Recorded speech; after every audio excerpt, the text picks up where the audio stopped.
with Master Detectives slain before their time, and Amaterasu Corporation has Master in their sights.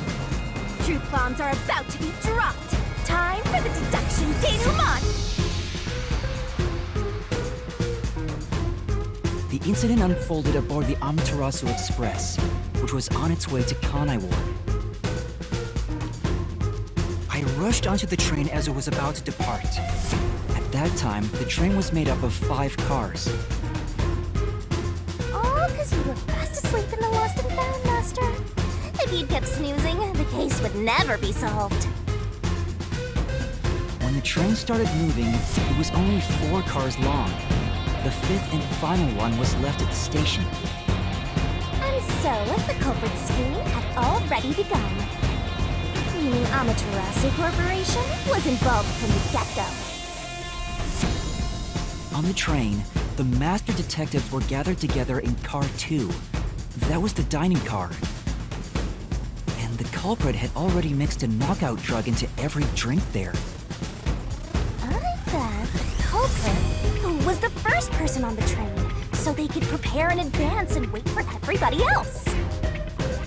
I felt unwell, and Melanie went to the trouble of pouring me a coffee.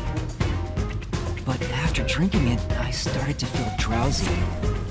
I was hearing things at the time and thought that I might be seriously ill, but it was actually the drug. Oh, so you thought yours truly was responsible? Sticks and stones won't do much to a dead god, but slander stings!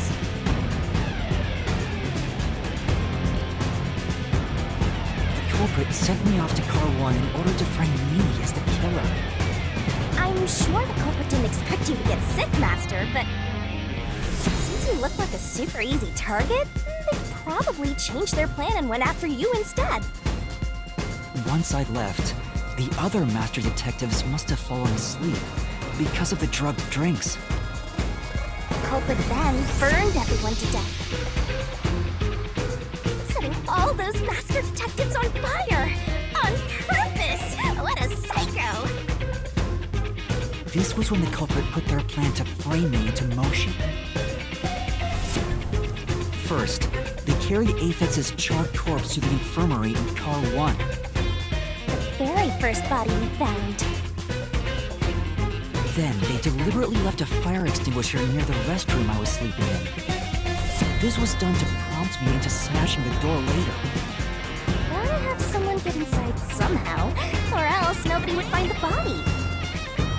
Next, the culprit entered the infirmary, locked the door, and laid down on the bed with Aphex's charred corpse. Jumping into bed with a charred corpse! And here I thought chivalry was dead! What a gentleman! I'm actually a little jealous. A knife and cushion created the red herring. Hell of a way to pretend to be dead. Furthermore, the culprit set the room on fire just as I was waking up. While you were sleeping, I felt someone come into the restroom. They must have seen me then and timed it. When I woke up in the restroom and went into the hallway, Car 1 was beginning to fill with smoke. Oh, that's some precise timing! I caught a glimpse of Selch in the infirmary, with a knife lodged in his chest. But it didn't take long for the smoke to obscure everything. That was when the culprit took out Aphex's burnt corpse, switched places with it, and waited for me to enter the room while hiding beneath the bed. It's just like a magic trick! Switching places under a veil of smoke! Meanwhile, I found the fire extinguisher on the floor, smashed the window, unlocked the room, and went inside. Just like the culprit planned. And that's why they left the fire extinguisher there in the first place. After the smoke cleared, I found Zelch's body, burnt to a crisp. At least, that's what I thought. The charred corpse was actually Aphex. The culprit had me completely fooled. That must have been why they picked the time-consuming method of roasting someone to death. Plus, the body was about the right size. I bolted out of Car 1 after seeing the corpse. The culprit was under the bed at that time. They probably laughed at you from there, watching everything unfold like they planned. I went on to discover the charred corpses of the other master detectives. Around that time, the culprit came out from under the bed and went to the main control room in Car 1.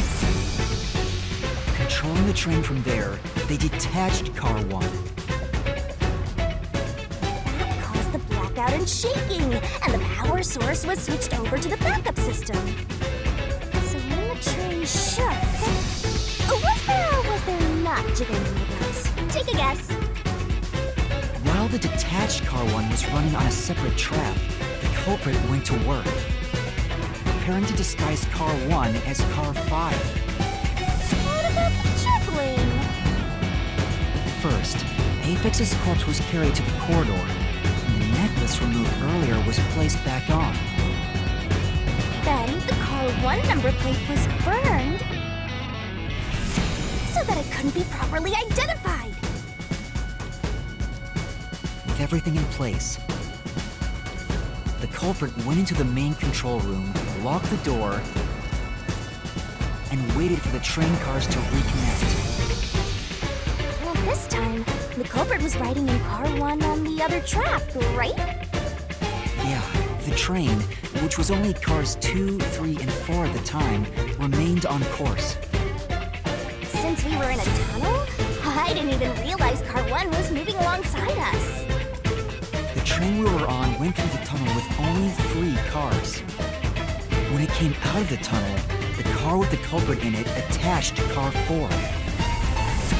Now behind Car 4, that car became Car 5. The swap was pre-programmed into the train's automatic operating system, right?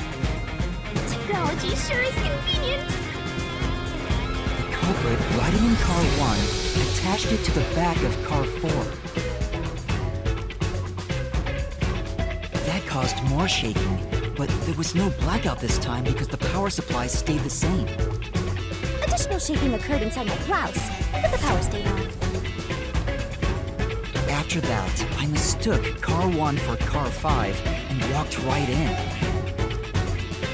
The culprit wrecked it so much I didn't even notice the door I had smashed when I was in Car 1 before. I figured there'd been some kind of brawl. But that was part of the culprit's plan, wasn't it? Also, no one would realize it was actually Car 1. When I found the corpse, I deduced that it was Aphex from the necklace it had on. But I was just rediscovering the same charred corpse from Car 1. The disguised corpse and the car switch completely fooled me. Using a dead body? Oh, this is a scaringly brilliant idea! When the train arrived in Kanai Ward, it connected to a different, prearranged Car 1. And with that, the train once again had 5 cars. So much attaching and detaching. What a stupid, crazy, elaborate trick! The peacekeepers were lying in wait at the station. As the sole survivor, I was set up as the one responsible for the murders. And Amaterasu was in on it! That really turns me on! You mean pisses me off, right? During that time, the culprit stayed hidden in the main control room of the disguised Car 1 and waited for the peacekeepers to haul you in, Master. They were right there at the scene. After burning all the master detectives, the culprit faked their own death and tried to frame me as the killer. It was a cunning, cold-blooded scheme. And the evildoer who committed these countless contemptible crimes is none other than... Zilch Alexander! It was you!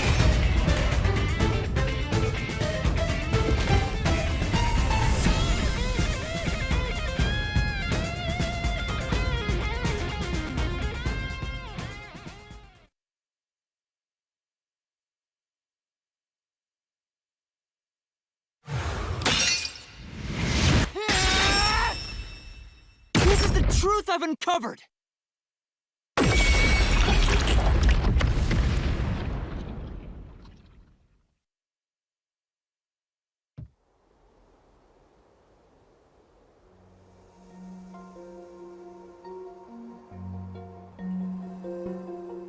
Is that it? Surging bloodlust. Overflowing despair. The brilliant soul of Shinigami shall expunge this cursed case!